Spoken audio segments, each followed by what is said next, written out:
Ready or Not Part 2, Here I Come. That just the title makes me think there's going to be a third movie. Ready or Not, Ready or Not, Here I Come. Ready or Not, I'm going to find you. That just seems like, you know, if they're doing, if they took the opportunity, I remember hearing it in the movie, but they could have put the Fugees song, Ready or Not, Here I Come, I'm Gonna Find You. That just seems like it should have been in the movie. It wasn't in the movie. I was surprised about that. This movie shows Grace, basically in part two. The movie starts off at the exact moment Grace is coming out of the house. It's on fire, it's all ablaze. She just wants a cigarette, man. She just wants a cigarette. I think the whole movie she was trying to get a cigarette. Grace comes outside, she's sitting there, and when I saw the original movie, I was like, well, the house is on fire. She fought these demon worshippers, and now she just wants to take a break. She had a rough night. But in my mind, I'm thinking these are some of the richest people in the world. They just tried to assassinate you. You deserve something because they tried to murder you. So she's technically married to the guy now. Does his fortune become her fortune? Well, and this one you find out, maybe not. She got arrested for murder, you know, and killing his family triggers another game. Heads of other families, because there's a whole bunch of murder families all around the world. And the heads of one of these murder Satan cult families is like, well, those guys are dead. We got to find a new leader. So all of these surrounding families from all over the world decide to get together, and they're going to knuckle up with Grace, and whomever kills Grace becomes the new leader. Specifically the person. Their family becomes the leading family, but that person is the new leader. Elijah Woods plays a character called the Lawyer, who I think is either the devil or a high-ranking demon or just one of Satan's favorites, because all of this stuff is happening around him. He doesn't get hurt, not once, not by accident, not nicked, not nothing. He doesn't get hurt, and he doesn't seem like he's really concerned about it. Even when like there's a scene where a lot of stuff is happening, and he's just kind of looking around. I think he knows that he is in no danger. I think he is positively sure he's in no danger, which makes me think that his character, the Lawyer, is either Satan himself, a demon, or a very high-ranking, Satanist, or whatever they call themselves, Satan worshiper. And his character, to me, was even more interesting than Grace. They need to do a story about him going around picking people to be devil worshippers or something. They need to follow his character. It reminds me of when he played Kevin in the Sin City movies. He brought that kind of energy. I almost could see him as the adult Kevin from Sin City. Even though they cut Kevin up, he didn't really die. He just sat there smiling. They cut his arms and everything off, and he was just smiling and looking at people. I'm thinking maybe a relative or something, or because it's the same guy, man. It's the same actor, Elijah Wood. But there's a lot of great actors in this movie, and Grace has a sister. called Faith, which makes me think that they have, because of course, you know they survive. You know, the hero almost always survives, like 98% of the time. The hero has to do heroic stuff and survive. So you know they're going to survive. But Grace has a sister named Faith. Faith and Grace, I was thinking that maybe they had some type of angelic protection. Or maybe, unbeknownst to them, all supernatural TV show style, they have an angel embedded in them, and they don't even know it. And that angel has been using them to destroy Satanists, you know, to knuckle up with Satan. Man, in the TV show Supernatural, Sam and Dean are vessels.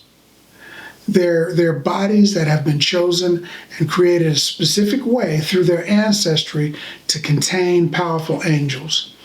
One of them contains Michael, and one of them contains Lucifer, who is an angel. He's in hell, but he's an angel. And I'm thinking these girls might be vessels too, because they're just doing things and getting away with things and taking beatings that they should have died from. And they're just kind of walking around afterwards. They get pulled into this cult for a part two, a round two, and all of these families try to kill them. That's the basis of the movie. One of the families, they're all insane. They're all Satan worshipers. But one of the family has a truly evil person in their family that wants to rule everything by hook or crook. He will even kill his own family. He does not care. And see, that's something else. That was a rule that they said none of the hunters can kill another hunter or they will be, finger across the throat. But there's a person in the thing that kills another hunter, which would be their family member. And they said there's no rule against killing family. And I was thinking, that dude said specifically, none of the hunters can kill another hunter or else finger across the throat. And he did it. And then he said, I could kill family. And I'm thinking, no, you can't. They did like 10 minutes ago. They just said the rule. They broke that rule, unless I just don't understand the rule on family. I mean, I'm not in a Satan worship cult, so maybe they just do stuff that doesn't make sense to me. But it just didn't make sense to me that you could do that. But Grace and her sister have fallen out before the movie years ago. They get thrust together in this movie, and they're working out their problem as they're fighting demon worshipers, devil worshipers. And it's cool because every time somebody loses or does something wrong, they explode. Bam! And that was extremely interesting. I mean, I'm an ultra-violence guy. I like to see that stuff on TV. So that's very interesting to me. But, of course, it ends with Grace and Faith winning. I don't want to give a lot away. And when everything is done and everyone's dead except the lawyer, he just kind of waves at him and nods to tell them that they can leave. And then he turns around and walks away. They don't go after him, which also makes me think that they got angels shoved in them. They're vessels, I think, because they should have gone after him. He's the one that got him into this part two. They don't go after him. And they're not incapacitated. They could have gone after him. They just didn't. He was only a couple yards away. He just kind of waved at him and turned around and walked away. And they left. That makes me think that. The fact that everything was done and he didn't say, well, I should kill you guys too. He didn't do that. There's an artifact that they're all fighting for. Whoever possesses the artifact is the ruler, basically, of the world. The artifact's right there. He doesn't care. He doesn't go for it. Making me think he's already the ruler somewhere else. There's a lot of things that I'm watching this movie and I'm thinking to myself, these two girls are angels, I think. or have the protection of angels or are vessels for angels. Elijah Woods is probably the devil. And Mr. LaBelle, the guy that, the first one that made the deal with the devil, who was a powerful person in hell. Mr. LaBelle, who is clearly a high-ranking demon now, or whatever, a high-ranking soul, a high-ranking, I don't know what he is. But he's the one that originally, I don't know what it is. But he's the one that originally made the deal for their family. And through him, these other families, and he controls all of it from, he's like the boss that's in prison that controls the gangs on the streets, and he's the shot caller. And he's the shot caller, and he tells them, do this, do that, and they're sending little papers to him, and he reads them, and he sends the papers out, and he's using the mirror. He's one of those kind of guys, but he's in hell. He's the shot caller from hell. And if you don't do what he wants, he'll snap, and your body will blow up, man. So there's him, man, and he makes an appearance, just like in the first movie. He makes a quick appearance. There's just flames, and then you can see him, and then he disappears. And so I'm wondering now, man, I mean, nobody claims the throne. Nobody is their supreme leader now. And Elijah Woods just kind of walked away. So it seems to me that they would start a brand new family from scratch and use that one particular artifact, and they would say, well, we're going to grant this to a new family. The next person that makes a deal with the devil, they'll be the new part, the extension of the LaBelle family. I'm guessing. It's what makes sense to me.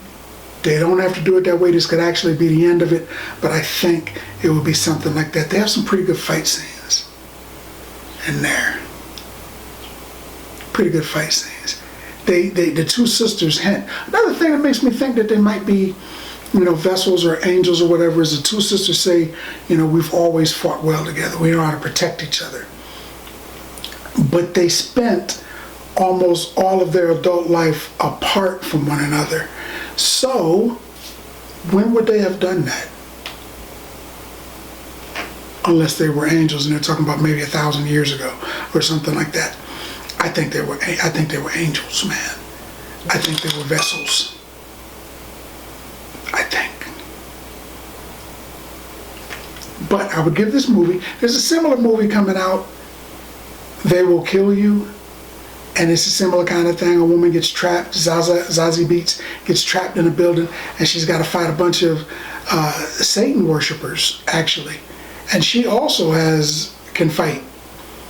So it's kind of a ripoff. But it also looks very good. It looks like they did it well. I hope it shows up well on screen. I'm going to check that out when it comes out. But it reminds me of this one. I'm going to be basing my opinion of that one on what I've seen on this one, unfortunately, for that movie. So, but I would give Ready or Not Part 2.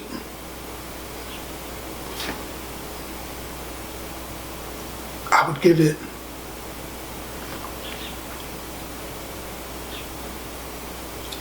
7 bags of popcorn. 7 bags of popcorn. I did enjoy it. It's just that they have so much open-ended stuff. It was really good. I would argue that was probably better than the first one. But they didn't give me enough. They left these crumbs in a trail, and they don't tell me where it goes. I'm sitting there and I'm thinking, well, that should lead to something, and it didn't. Well, that should lead to something, and it didn't. Where'd that come from? They don't explain it. So, too many open-ended questions. But other than that, it was a really good movie, But that is what I think of that. More importantly, what do you think of that? Now that you had a chance to look at the video, let's talk about it some more in the comments. And as always, if you like the video, if you like the content, subscribe. And then like.